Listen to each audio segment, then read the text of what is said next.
Today, we are diving into a really critical skill, something that can honestly change the way you navigate the world. How to spot and handle high conflict personalities.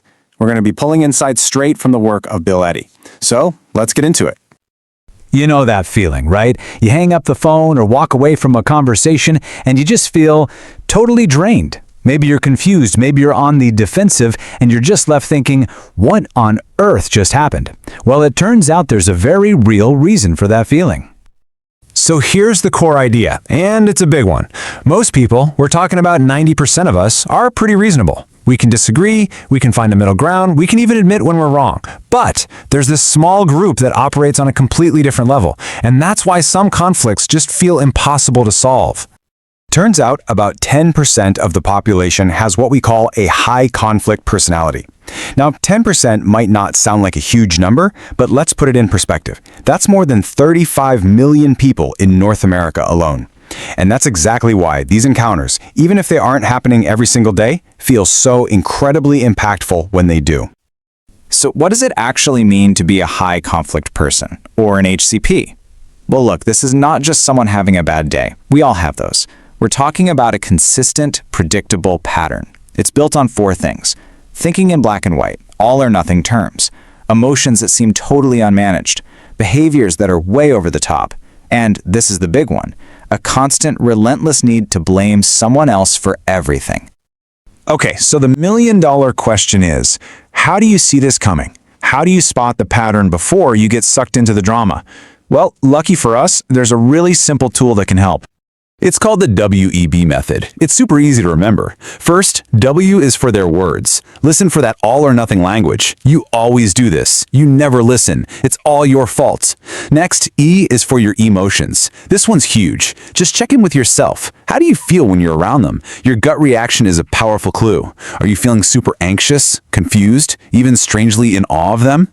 And finally, B is for their behavior. Look for a pattern of actions that are just, well, extreme. The kind of stuff that 90% of people would never, ever do. Put them all together, WEB, and you've got a pretty reliable radar.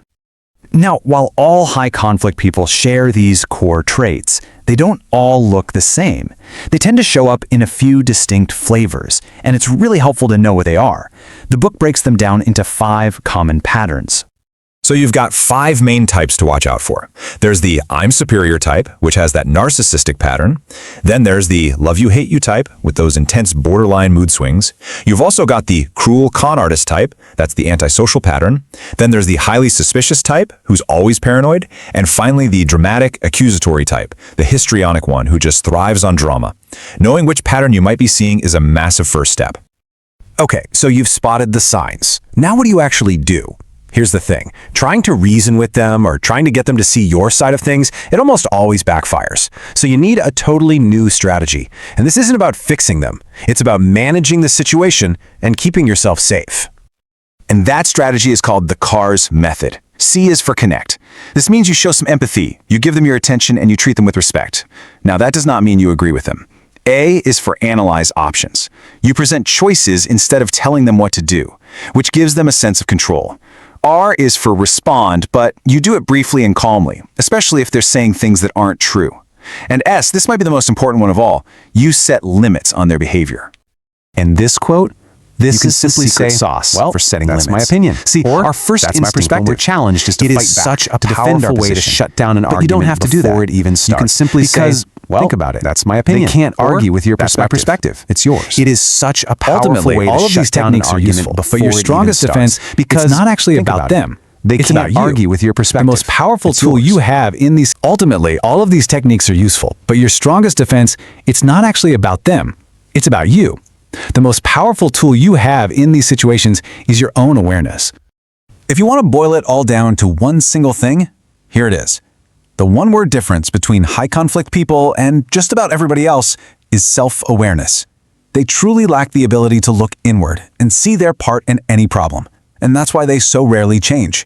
But you can reflect, and that ability is your greatest strength. So why does all of this matter so much? Because learning this skill, what the author calls personality awareness, is really about self-protection. It's about protecting your energy, your reputation, and your own peace of mind. Once you can spot the patterns, you give yourself the power to simply step aside. You can choose not to become a target in a game that you were never going to win anyway.